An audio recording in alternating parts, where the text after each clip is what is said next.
হৰে কৃষ্ণ।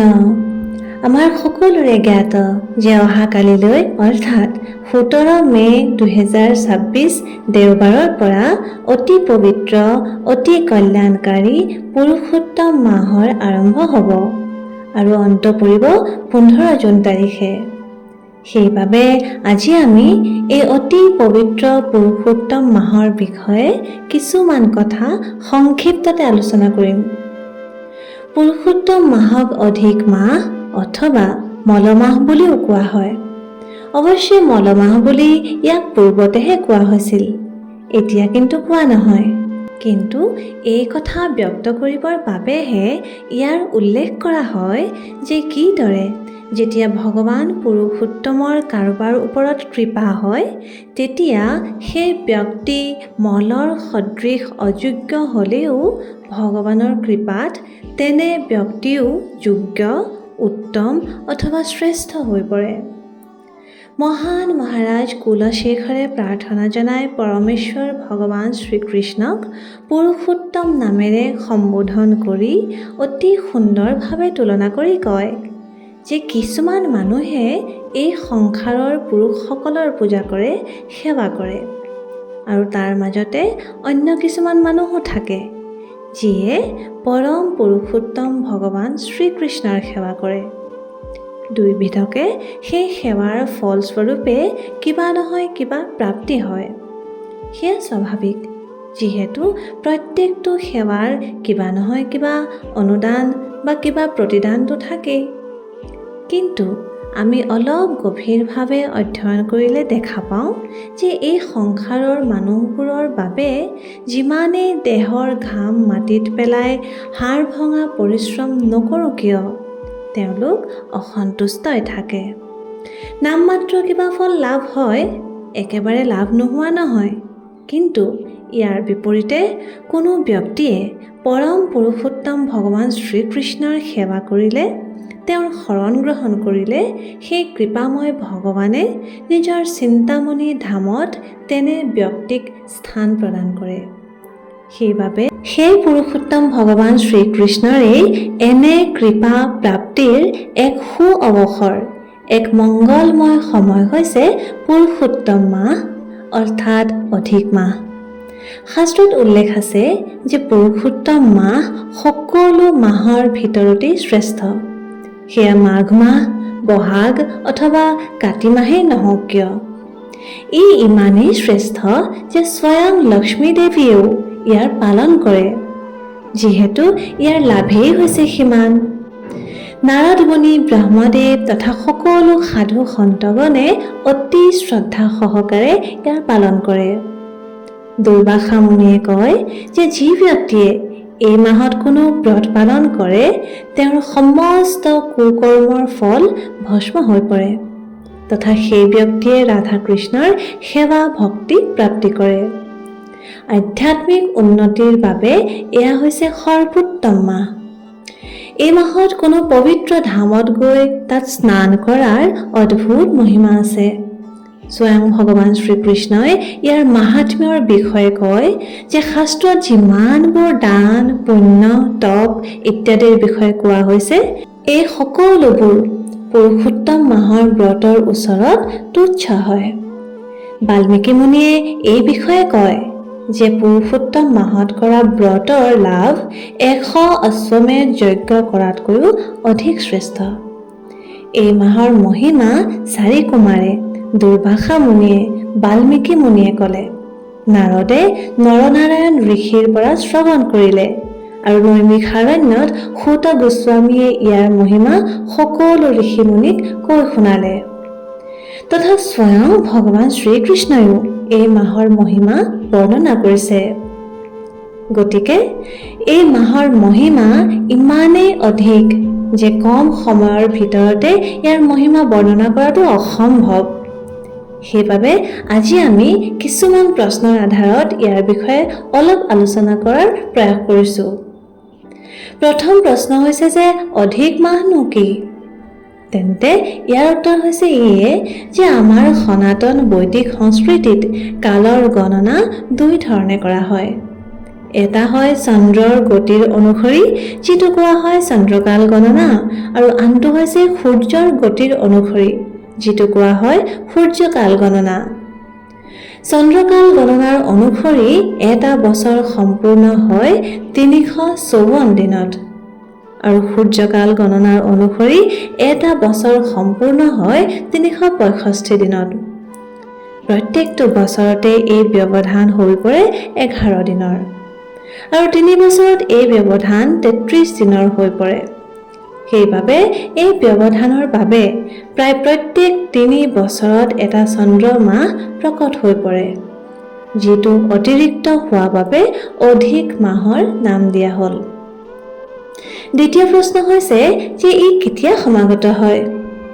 তেন্তে ই 2 বছৰ 4 মাহ, 2 বছৰ 9 মাহ, 2 বছৰ 10 মাহ, 2 বছৰ 11 মাহৰ ব্যৱধানত সমাগত হয়। এইদৰেই এই চক্ৰ চলি থাকে। তৃতীয় প্ৰশ্ন যে ইয়াক মলমাহ বুলি কিয় কোৱা হৈছিল, আৰু কিদৰে ই পুৰুষোত্তম মাহ নামেৰে প্ৰসিদ্ধ হৈ পৰিল?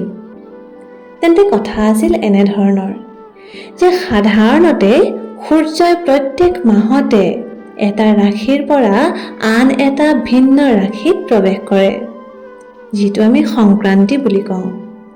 আৰু সূৰ্য যেতিয়া কোনো ৰাশিত প্ৰৱেশ কৰে, সেই সংক্ৰান্তিৰ ফলত শুভ অথবা পবিত্ৰ কাৰ্য কৰাৰ মুহূৰ্ত ওলায়। আৰু প্ৰত্যেকটো মাহৰে এজন এজন স্বামী অথবা অধিষ্ঠাতা দেৱতা থাকে। কিন্তু এই অধিক মাহত সূৰ্য কোনো ৰাশিতে প্ৰৱেশ নকৰে, আৰু যিহেতু সূৰ্য কোনো ৰাশিতে প্ৰৱেশ নকৰে, সংক্ৰান্তি নহয়, সেইবাবে কোনো শুভ অথবা পবিত্ৰ কাৰ্য কৰাৰ শুভ মুহূৰ্তও নোলায়। সেইবাবেই এই মাহত কোনো ধৰণৰ শুভ অথবা নতুন কাম বৰ্জনীয়। উদাহৰণস্বৰূপে বিবাহ, জনেউ সংস্কাৰ, নতুন ঘৰ অথবা গাড়ী কিনা, বাস্তু পূজন ইত্যাদি ইত্যাদি কামবোৰ কৰা নহয়। আৰু এইবোৰ হোৱা বাবে এই অধিক মাহক কোনো দেৱতাই গ্ৰহণ নকৰিলে, তথা কোনো শুভ কাৰ্যৰ মুহূৰ্ত নোলোৱা বাবে সকলো দেৱতাই, পণ্ডিতে, ব্ৰাহ্মণে ইয়াক ত্যাগ কৰিলে, অপমান কৰিলে তথা তিৰস্কাৰ কৰিলে, আৰু আনকি ইয়াক মল মাহৰ সংজ্ঞাও দিলে। সেইবাবে এই মাহৰ যি দেৱী আছিল, তেওঁ অত্যন্ত দুখী তথা উদাসীন হৈ পৰিল। সকলোৰে ককৰ্থনা ভৰ্ৎসনাৰ দ্বাৰা দুখী হৈ ক্ৰন্দন কৰি তেওঁ ভগৱান শ্ৰীবিষ্ণুৰ কাষ চাপি নিজৰ দুখৰ কথা বিৱৰি ক'লে, হে প্ৰভু, মোৰ কি গতি হ'ব? কোনেও দেখোন মোক স্বীকাৰ নকৰে। মোৰ মাহৰ সময়ছোৱাত কোনো ধৰণৰ পূজা পাঠ, গৃহপ্ৰৱেশ ইত্যাদি একো নকৰে। সেইবাবে মই মলৰ সদৃশ হৈ পৰিছোঁ। যিদৰে এজন ব্যক্তিয়ে মল ত্যাগ কৰাৰ পিছত সেই বিষয়ে আৰু চিন্তন কৰি নাথাকে, ঠিক একেদৰে মোৰ কথাও কোনেও নাভাবে। তেতিয়া প্ৰভু নাৰায়ণে এই মলমাহক গোলোক ধামলৈ শ্ৰীকৃষ্ণৰ ওচৰলৈ লৈ যায়। কোৱা হয় নহয় যে যাৰ কোনো নাথাকে, তেওঁৰ ওচৰত ভগৱান থাকে। পৰমেশ্বৰ ভগৱান শ্ৰীকৃষ্ণই মলমাহৰ দুখৰ বৃত্তান্ত শুনি ক'লে, তোমাক কোনেও গ্ৰহণ কৰিব নোখোজে। কোনো কথা নাই, আজিৰ পৰা তোমাক কোনেও গ্ৰহণ কৰিবও নোৱাৰিব। যিহেতু তোমাক মই স্বীকাৰ কৰিছোঁ, আজিৰ পৰা মই তোমাৰ স্বামী। আনকি ভগৱানে নিজৰ নাম পুৰুষোত্তম তেওঁক প্ৰদান কৰি ক'লে, আজিৰ পৰা তুমি পুৰুষোত্তম মাহ নামেৰে প্ৰসিদ্ধ হ'বা। ভগৱানে আৰু ক'লে, ঠিক আছে, তোমাৰ সময়ত সূৰ্য কোনো ৰাশিত প্ৰৱেশ নকৰে, সেইবাবে ভৌতিক দৃষ্টিকোণেৰে মানুহে কোনো পূজা পাঠ, কোনো ভৌতিক কামনা ৰাখি একো কাম নকৰে। কিন্তু আধ্যাত্মিক দৃষ্টিকোণেৰে মই তোমাক মোৰ নাম প্ৰদান কৰিছোঁ।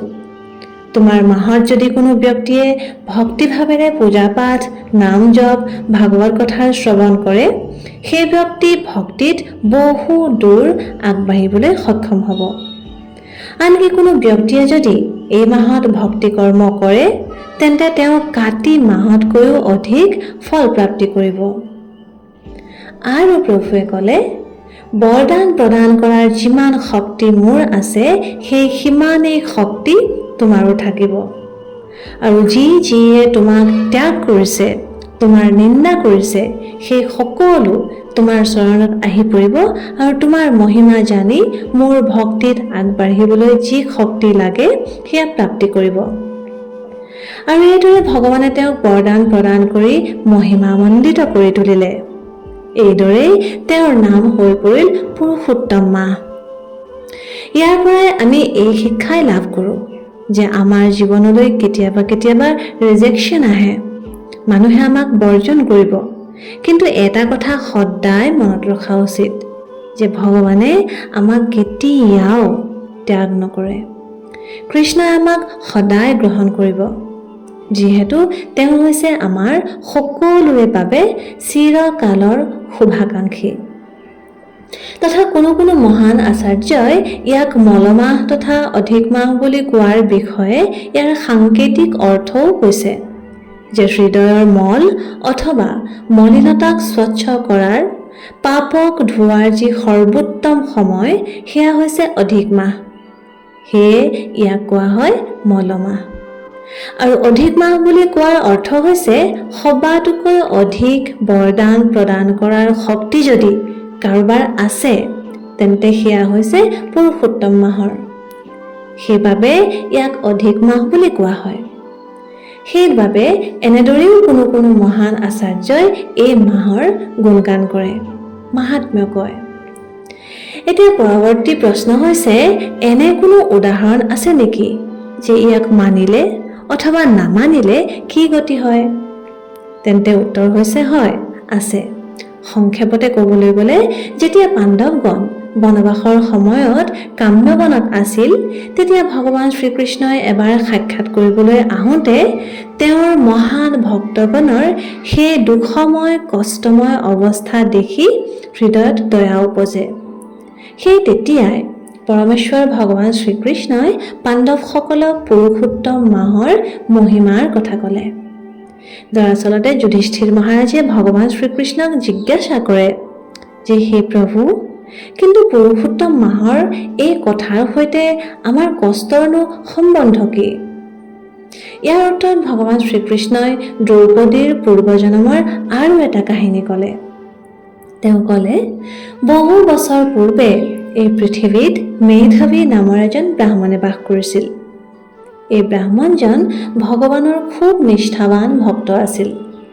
কিন্তু অকালতে পত্নীৰ বিয়োগতাত তেওঁৰ একমাত্ৰ কন্যা সন্তানটিৰ সৈতেই দুয়ো বাস কৰিছিল। সেই ব্ৰাহ্মণ কন্যা আছিল পৰম সুন্দৰী আৰু ক্ৰমান্বয়ে তাই বিবাহৰ যোগ্যও হৈ পৰিছিল। কিন্তু পত্নীৰ অনুপস্থিতিত মেধাৱী ব্ৰাহ্মণক এই বিষয়ে উপদেশ দিবলৈ কোনো নাছিল। সেইবাবে বিবাহৰ যোগ্য হোৱা স্বত্তেও তেওঁ নিজ কন্যাৰ বিবাহ নকৰালে আৰু কিছু সময়ৰ পিছত তেওঁ নিজৰ ভৌতিক দেহ ত্যাগ কৰিলে। আৰু এতিয়া মাতা তথা পিতা দুয়োজনৰে অনুপস্থিতিত সম্পূৰ্ণৰূপে আশ্ৰয়বিহীন হৈ পৰা এই কন্যা স্বাভাৱিকতেই অত্যন্ত দুখী হৈ পৰিল।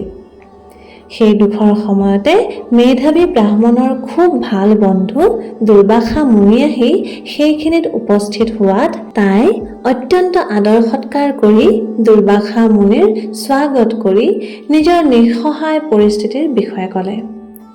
কথা শুনি কৰোণাবশতঃ দুৰ্বাসা মুনিয়ে ক'লে, হে পুত্ৰী, অনাগত কিছুদিনৰ পিছতে পুৰুষোত্তম মাহ আহিব। এই মাহ অত্যন্ত পবিত্ৰ তথা শুভ। এই মাহত ব্ৰত তথা নিয়ম পালন কৰি ভগৱান শ্ৰীহৰিৰ উপাসনা কৰা, তেন্তে তোমাৰ সমস্ত দুখ তথা কষ্টৰ অন্ত পৰিব। কিন্তু এই ব্ৰাহ্মণ পুত্ৰীৰ দুৰ্বাসা ঋষিৰ কথাত বিশ্বাসেই নজন্মিলে। তাই ক'লে, সকলোৱে জানে যে এই অধিক মাহ মল মাহ হয়, যি হৈছে সবাতোকৈ অশুভ। তথাপিও আপুনি এই মাহৰ ইমান গুণগান কৰি আছে। আপুনি মোৰ সমস্যাবোৰ বঢ়াব খুজিছে নেকি? এই কথা শুনি দুৰ্বাসা মুনিৰ প্ৰচণ্ড ক্ৰোধ উৎপন্ন হ'ল। কিন্তু তাইৰ নিঃসহায় অৱস্থা দেখি নিজকে সংযম কৰি কোনো অভিশাপ নিদি সেই ঠাই তৎক্ষণাত ত্যাগ কৰি গুচি গ'ল। কিন্তু তথাপিও পুৰুষোত্তম মাহৰ এইদৰে অপমান কৰা, অশ্ৰদ্ধা তথা অবিশ্বাস কৰাৰ ফলত সেই কন্যাৰ সমস্ত সৌন্দৰ্য তথা সম্পত্তিৰ ক্ৰমান্বয়ে ক্ষয় হৈ পৰিল, যাৰ ফলত তাই দুখী হৈ পৰাত পুনৰ শংকৰ ভগৱানৰ তপস্যা কৰি বৰদান লাভ কৰিলে। আৰু এই ব্ৰাহ্মণ কন্যাই পৰৱৰ্তী জনমত দ্ৰৌপদীৰ ৰূপত ৰজা দ্ৰুপদৰ ঘৰত প্ৰকট হ'ল তথা পূৰ্বজনমত দ্ৰৌপদীৰ দ্বাৰা পুৰুষোত্তম মাহক অপমান কৰাৰ ফলতেই তেওঁ অনেক দুখ কষ্টৰ সন্মুখীন হ'ব লগা হ'ল। তাৰ পিছত ভগৱান শ্ৰীকৃষ্ণই পাণ্ডৱসকলক ক'লে যে আপোনালোক ইমান বেছি সংঘৰ্ষ কৰিলে, আপোনালোকৰ ইমান অপমান হ'ল, আপোনালোকক বিষ পান কৰোৱাই জ্বলাই মৰাৰ ষড়যন্ত্ৰ ৰচনা কৰা হ'ল। যুৱৰাজৰ দৰে মহলত থকাৰ বিপৰীতে আপোনালোকে সকলোৱে জুপুৰিত আছে, খালী ভৰিৰে খোজ কাঢ়িছে, ভৰিত কাঁইট সোমাইছে। সেয়ে ইয়াৰ পৰা যদি মুক্ত হ'ব খুজিছে তেন্তে অনাগত পুৰুষোত্তম মাহত ব্ৰত পালন কৰক, যাৰ ফলত পুনৰ আপোনালোকে নিজৰ গৌৰৱ তথা ঐশ্বৰ্য প্ৰাপ্তি কৰিব পাৰিব, মোৰ ভক্তি তথা মোৰ ধামো প্ৰাপ্তি কৰিব। এইদৰে ভগৱানে তেওঁলোকক পুৰুষোত্তম মাহৰ মহিমা বৰ্ণনা কৰিলে। আৰু অনাগত পুৰুষোত্তম মাহত সকলো পাণ্ডৱে দ্ৰৌপদীৰ সৈতে ব্ৰত পালন কৰিলে তথা ভক্তি সহকাৰে ভগৱান শ্ৰীকৃষ্ণৰ আৰাধনা তথা অৰ্চনা কৰিলে, যাৰ পৰিণামস্বৰূপে পৰৱৰ্তী সময়ত আমি সকলোৱে জনাৰ দৰে যুদ্ধ হ'ল, য'ত পাণ্ডৱ বিজয়ী হৈ পৃথিৱীৰ সম্ৰাট হ'ল তথা ভগৱানৰ শুদ্ধ ভক্তি প্ৰাপ্তি কৰিলে আৰু অৱশেষত ভগৱানৰ ধামলৈও গতি কৰিলে। আৰু এই মহিমা স্বয়ং ভগৱানে নিজেই ক'লে, তেওঁ কোনো দূত, মন্ত্ৰী, কোনো দেৱতা, অন্য কাৰোবাৰ দ্বাৰা কোৱা নাই। ভগৱানে বৰঞ্চ স্বয়ং নিজেই ক'লে ইয়াৰ মহিমাৰ কথা, আমাক বুজাবৰ বাবে যে কিমান অধিক মহত্ব আছে, কিমান মহিমা আছে এই মাহৰ।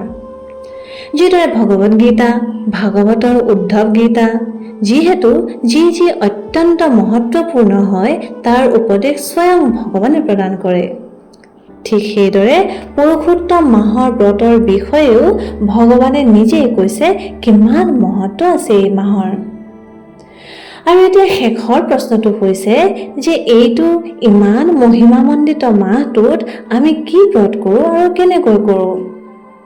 তেন্তে সবাতোকৈ প্ৰথমে ব্ৰত হৈছে সেয়া যিটো ব্যক্তিয়ে স্ব ইচ্ছাৰে ভগৱানৰ প্ৰসন্নতাৰ উদ্দেশ্যে প্ৰেমপূৰ্বক শ্ৰদ্ধা সহকাৰে অলপ কষ্ট কৰি পালন কৰে, জোৰ জবৰদস্তি কৰি নহয়।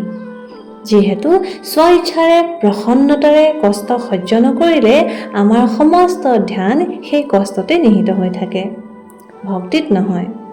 সেইবাবে আমি প্ৰথমে আলোচনা কৰোঁ যে কোনবোৰ কাম কৰিলে পুৰুষোত্তম মাহত আমি ভগৱান শ্ৰীকৃষ্ণক প্ৰসন্ন কৰিব পাৰিম। সবাতোকৈ প্ৰথমে আমি যিমান পাৰি সিমান ভগৱানৰ নামৰ জপ কৰা উচিত। ইতিমধ্যে আমি আলোচনা কৰিলোঁ যে পুৰুষোত্তম মাহৰ এটা নাম হৈছে অধিক মাহ। সেইবাবে অধিকনো কি? অধিক নাম জপ আৰু অধিকতকৈও অধিক ভগৱানৰ দিব্য নামৰ কীৰ্তন কৰা। দ্বিতীয়তে হৈছে সাধু তথা বৈষ্ণৱসকলৰ যিমান পাৰি সিমান অধিক সেৱা কৰা। এই মাহত সাধু তথা বৈষ্ণৱসকলৰ সেৱা কৰিলে হৃদয়ত ভক্তিৰে কৰা সেৱাৰ বাবে যি আনন্দ উৎপন্ন হয় তাৰ কোনো তুলনা নাই। সম্পূৰ্ণ তন, মন আৰু সম্ভৱ হ'লে ধনেৰেও সাধু তথা বৈষ্ণৱসকলৰ সেৱা কৰাৰ প্ৰয়াস কৰা উচিত। তৃতীয়তে ভগৱানৰ বিষয়ে কৰা শ্ৰৱণ। ভগৱানৰ কোনো শুদ্ধ ভক্তৰ পৰা যেতিয়া আমি ভগৱানৰ মহিমা, তেওঁৰ গুণগান শ্ৰৱণ কৰিম, তেতিয়া আমি আমাৰ জীৱনত ভগৱানৰ উপস্থিতিৰ কথা অনুভৱ কৰিব পাৰিম, ভগৱানক আমাৰ আশে পাশে অনুভৱ কৰিব পাৰিম আৰু ভক্তি কৰাৰ আমাৰ যি ইচ্ছা সেয়া একেবাৰে দৃঢ় হৈ পৰিব। চতুৰ্থতে ভগৱান শ্ৰীকৃষ্ণৰ অতি প্ৰিয় শুদ্ধ ভক্তি প্ৰদায়িনী তুলসী মহাৰাণীৰ আৰতি তথা তেওঁৰ পৰিক্ৰমা কৰা। দৰাচলতে ভগৱানক প্ৰসন্ন কৰাৰ মাৰ্গ হাজাৰ গুণে সৰল তথা সহজ হৈ পৰে যদি আমি প্ৰথমে ভগৱানৰ নহয় বৰঞ্চ তেওঁৰ ভক্তৰ প্ৰসন্ন কৰিবলৈ প্ৰয়াস কৰোঁ। কেৱল এই কথাই মনত ৰাখি তুলসী দেৱীৰ সম্পূৰ্ণ নিষ্ঠা সহকাৰে সেৱা কৰিব লাগে। পঞ্চম আৰু আজিৰ প্ৰজন্মৰ বাবে অলপ কঠিন, সেয়া হৈছে ব্ৰহ্ম মুহূৰ্তত উঠা। আৰু কেৱল উঠাই নহয়, উঠি স্নান কৰিব লাগে। আমি বহু ছানছেট চাইছোঁ ইতিমধ্যে, কিন্তু এতিয়া সময় আহিছে ছানৰাইজ চোৱাৰ। অলপ কঠিন, কিন্তু অসম্ভৱ নহয়। ইয়াৰ উপৰিও আমি ভগৱদ গীতাৰ 15 অধ্যায়, যাৰ নামেই হৈছে পুৰুষোত্তম যোগ, সেয়া দৈনিক পাঠ কৰিব পাৰোঁ। ভাগৱতৰ 10ম স্কন্ধৰ 14 নম্বৰ অধ্যায়, যিটো ব্ৰহ্মস্তুতি বুলি কোৱা হয়, সেয়া দৈনিক পাঠ কৰিব পাৰোঁ। দৈনিক ঘিউৰ চাকি জ্বলাব পাৰোঁ। মহান আচাৰ্য শ্ৰী বিল্বামংগল ঠাকুৰৰ দ্বাৰা ৰচিত অতি প্ৰসিদ্ধ শ্ৰী চৌৰ গ্ৰগণ্য অষ্টকম পাঠ অথবা গাব পাৰোঁ। ব্ৰহ্মচৰ্য ব্ৰত পালন কৰা উচিত, দান কৰা ইত্যাদি ইত্যাদি। এতিয়া আমি আলোচনা কৰিম কি আমি কৰা উচিত নহয়, ভুলতো কৰা উচিত নহয়। সবাতোকৈ প্ৰথমে বৈষ্ণৱৰ প্ৰতি কোনো ধৰণৰ অপৰাধ নকৰা। যিদৰে কোনো বৈষ্ণৱৰ নিন্দা নকৰা, তেওঁলোকৰ দুখ দৰ্শন নকৰা। যিহেতু এবাৰতো ভগৱানে তেওঁৰ প্ৰতি কৰা অপৰাধ মাফ কৰি দিবও পাৰে, কিন্তু নিজৰ প্ৰিয় ভক্তৰ প্ৰতি কৰা অপৰাধ তেওঁ কেতিয়াও একেবাৰেই সহ্য নকৰে। সেইবাবে বৈষ্ণৱ অপৰাধ ভুলতো কৰা উচিত নহয়। দ্বিতীয়তে ইনঅটেণ্টিভ চেণ্টিং, অৰ্থাৎ অমনোযোগিতাৰে ভগৱানৰ দিব্য নাম জপ নকৰা। অৰ্থাৎ এখন হাতত মালা আৰু আনখন হাতত মোবাইল, অথবা এখন হাতত মালা আৰু আনখন হাতত খোৱা বস্তু, অথবা এখন হাতত মালা আৰু আনখন হাতত টিভিৰ ৰিম'ট, এনে কৰা উচিত নহয়। এয়া হৈছে ভগৱানৰ দিব্য নামৰ প্ৰতি অপৰাধ। ইয়াক নাম অপৰাধ বুলি কোৱা হয়। নাম অপৰাধ আমি একেবাৰেই কৰা উচিত নহয়। যিহেতু অপৰাধ কৰি কৰি ভগৱানৰ নাম লৈ থাকিলে আমি শুদ্ধ ভক্তি লাভ কৰিবলৈ বহু জনম লাগি যাব পাৰে। তৃতীয়তে দেৰিলৈকে শুই থকা। পুৰুষোত্তম মাহত ৰাতিপুৱা দেৰিলৈকে শুই থকা একেবাৰে নিষেধ আছে। কোৱা হয়, যি ব্যক্তি পুৰুষোত্তম মাহত দেৰিলৈকে শুই থাকে, তেওঁ ভগৱানৰ কৃপা, তেওঁৰ আশীৰ্বাদ, তেওঁৰ সংগও দেৰিকৈ লাভ কৰিব। সেইবাবে পুৱা উঠোতে দেৰি কৰা উচিত নহয়। চতুৰ্থতে পুৰুষোত্তম মাহত মাংসাহাৰ কৰাটো বৰ্জনীয়। আৰু যিসকলে পূৰ্বৰ পৰাই নিৰামিষভোজী, তেওঁলোকে প্ৰয়াস কৰা উচিত যে ৰাজসিক ভোজন গ্ৰহণ নকৰে যেন।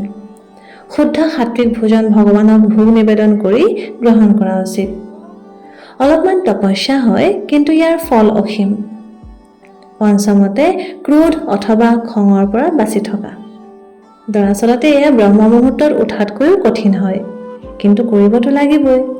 যিহেতু কিবা এটা লাভ কৰিবলৈ হ'লে কিবা অলপ কষ্ট অৱশ্যেই কৰিব লাগিব। আৰু আমাৰ দৃঢ় বিশ্বাস থকা উচিত যে যদি আমি পুৰুষোত্তম মাহ খুব ভালদৰে নিয়ম অনুসৰি পালন কৰোঁ, তেন্তে এনে ফল প্ৰাপ্তি হয় যি জীৱনকালতো থাকিব আৰু দৰাচলতে জীৱনৰ পাছতো থাকিব।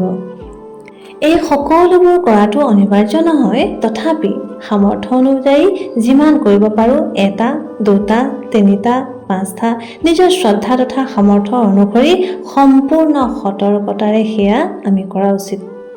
এনে কৰিলে এই পুৰুষোত্তম মাহ আমাৰ সকলোৰে বাবে ফলপ্ৰসূ হৈ পৰিব আৰু ভগৱানৰ কৃপা আমাৰ সকলোৰে ওপৰত অৱশ্যেই পৰীক্ষণ হ'ব।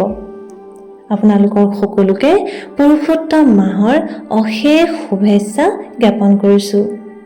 ধন্যবাদ। হৰে কৃষ্ণ।